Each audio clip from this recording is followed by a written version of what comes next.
Rồi nè các bạn, mình đã làm xong cái món bún xào rau củ nè. Ừ. Ừ. Món bún xào bò của mình nè các bạn, bún xào rau ha, bún trộn rau với lại bò mình xào á, mà trai nha các bạn ha, ăn với lại cái chén nước chấm bò nè. Ừ. Ừ. Giờ các bạn muốn biết mình làm như thế nào thì mời tất cả các bạn sẽ vào bếp làm cùng mình nha. Mời các bạn. Giờ mời tất cả các bạn, hôm nay mình sẽ giới thiệu với các bạn cái món là bún trộn rau ha. Thì trước tiên thì mình sẽ có một ít bún nè các bạn. Bún này là bún tươi nha. Còn đây là thịt bò chay nè các bạn. Đây là cái thịt bò chay nè các bạn. Mình đã khô á, mình đã ngâm nó mềm hết rồi nè các bạn. Rồi, thì gia vị thì mình sẽ có là tiêu nè, hạt nêm, bột ngọt, đường. Đây là đậu phộng mình đã rang sẵn rồi nè các bạn. Một lát nữa mình ăn mình sẽ rưới nó vô ha, mà một lát nữa mình ăn thì mình sẽ cà nó lại bể 3 bể 4 nha các bạn. Ở đây là gừng mình đã băm xẹ ra ha. Đây là sả mình cũng đã băm luôn.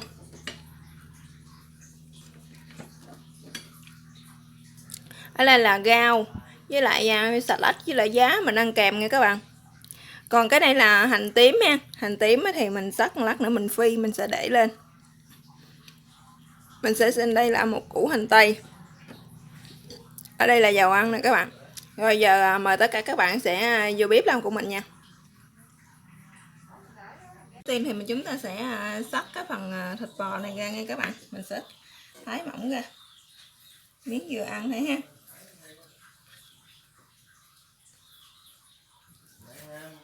Đó, mình thái như thế này ra là một lát nữa mình ướp nha các bạn.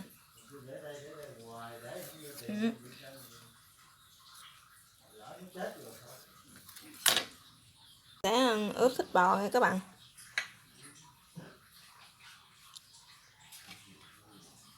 Rồi mình sẽ cho vào đây ít đường ha, muỗng đường thôi các bạn.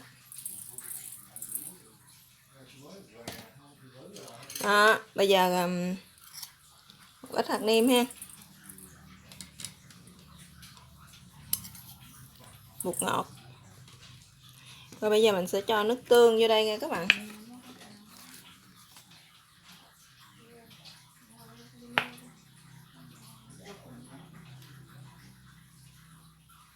Mình sẽ cho vô đây 2 muỗng nước tương ha. Hồi nãy mình có nước tương mà mình quên giới thiệu với các bạn ha.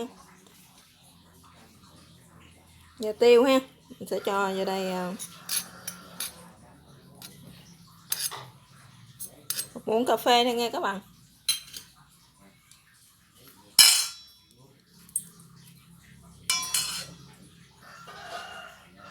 Phân nửa của cái chén xả băm này ha.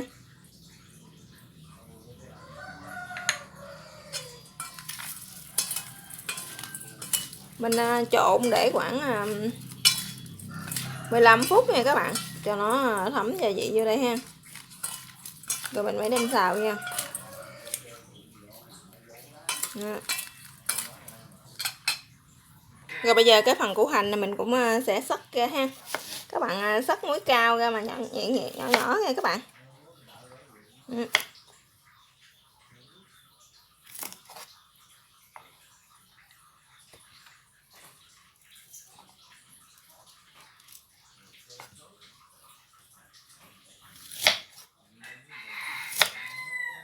Đó, mình sẽ xắt này nó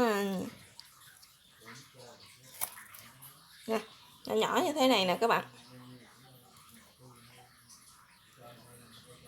Củ hành á, các bạn ăn nhiều thì các bạn xắt hết nguyên củ ha.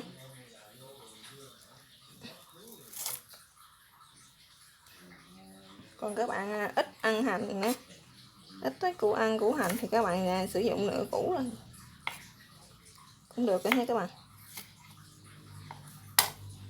Rồi mình sẽ bắt lên mình xào cái phần củ hành trước nha các bạn.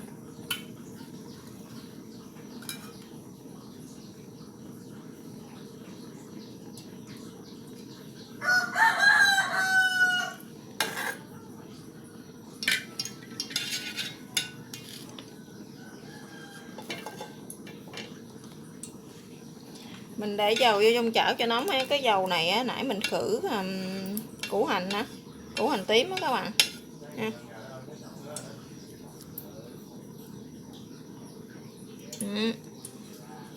Bây giờ mình sẽ cho này vào đây. Mình sẽ xào cái phần củ hành tây này ha. Các bạn xào sơ cho nó hơi trong hơi thôi nha. Nó vừa trong thôi các bạn.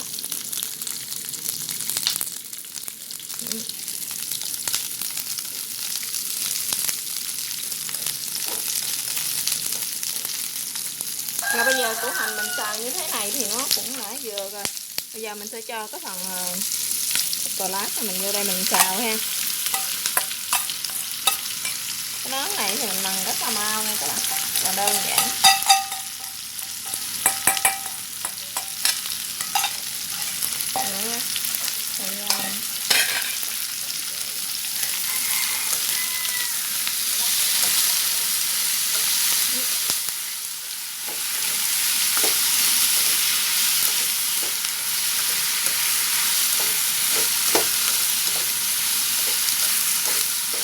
Rồi các bạn xào như thế này cho củ hành mình nó thiệt là chín nha.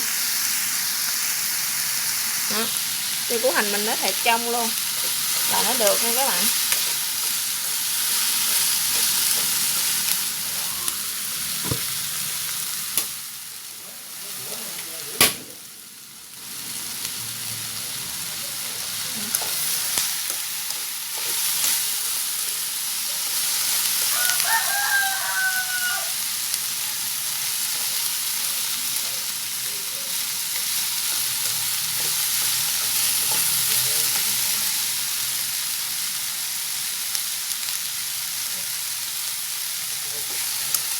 Rồi cái phần gừng này nè mình cũng sẽ cho nhớ vô đây hết rồi luôn.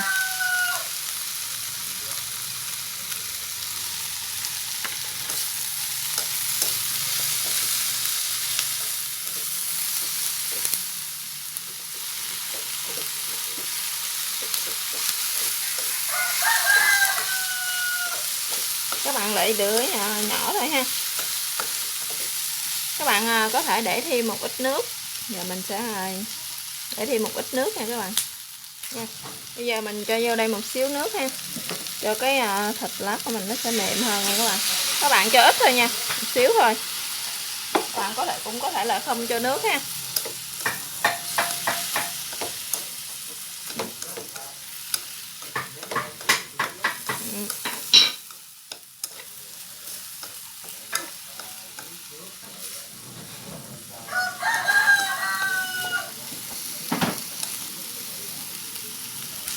Giờ mình hãy nêm nó thử coi nó vừa ăn chưa nghe các bạn.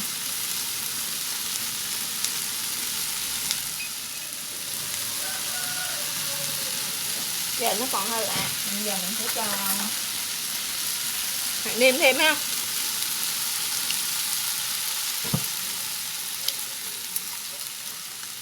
Cho thêm một muỗng hạt nêm nữa nè các bạn.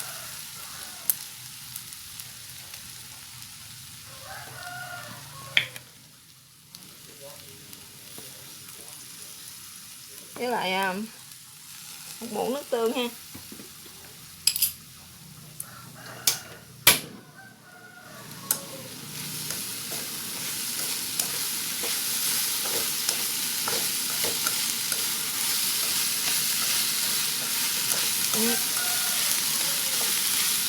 Các bạn xào cho đến khi cái cụm hành tây này của mình á nó chuyển sang trong luôn nha các bạn. Giờ mình đã nêm rồi, giờ mình phải ăn lại coi nó nêm lại coi nó vừa ăn chưa nha các bạn. Bây giờ cái phần gia vị của mình đã nêm vô đây thì nó đã vừa ăn. Còn khẩu vị gia đình của các bạn như thế nào thì các bạn có thể gia giảm gia vị theo từng ý của mỗi gia đình nha các bạn. Rồi bây giờ cái chảo rồi xào của mình nè, giờ nó đã hoàn thành rồi nè các bạn. Giờ mình cũng để tắt bếp ha. Giờ mình sẽ cho thêm vào đây một ít xả băm đi, nó thơm các bạn. Rồi bây giờ mình sẽ cho nó ra dĩa thôi. cho nó gato nha các bạn. Mình sẽ cho vào đây một ít bún ha.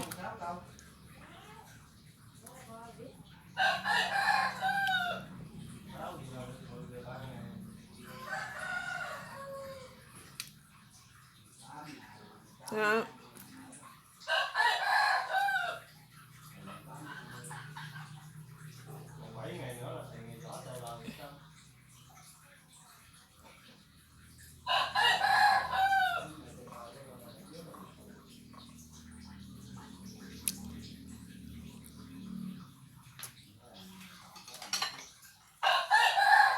Giờ tới giá nha các bạn.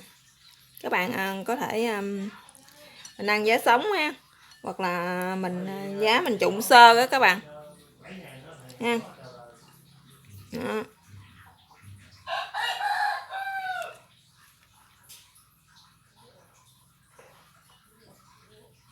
Rồi bây giờ salad mình cũng sẽ cắt ở đây ha. Các bạn có thể ăn với lại salad nè, rau sống nè, rau thơm nè ha. Đó. Hoặc là rau húng quế nha các bạn. Mình thì mình thích ăn với salad thôi, cho mình để vô salad thôi.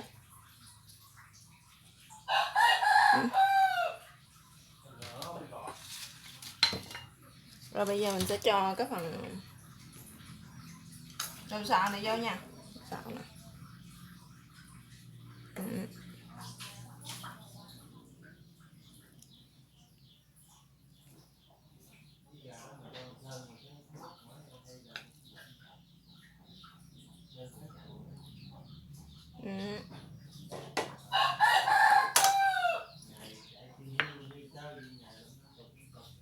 Nha, mình sẽ gắt đậu phộng lên nha các bạn.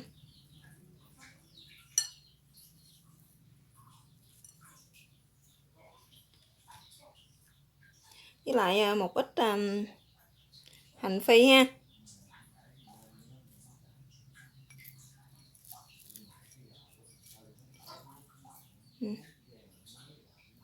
Đó.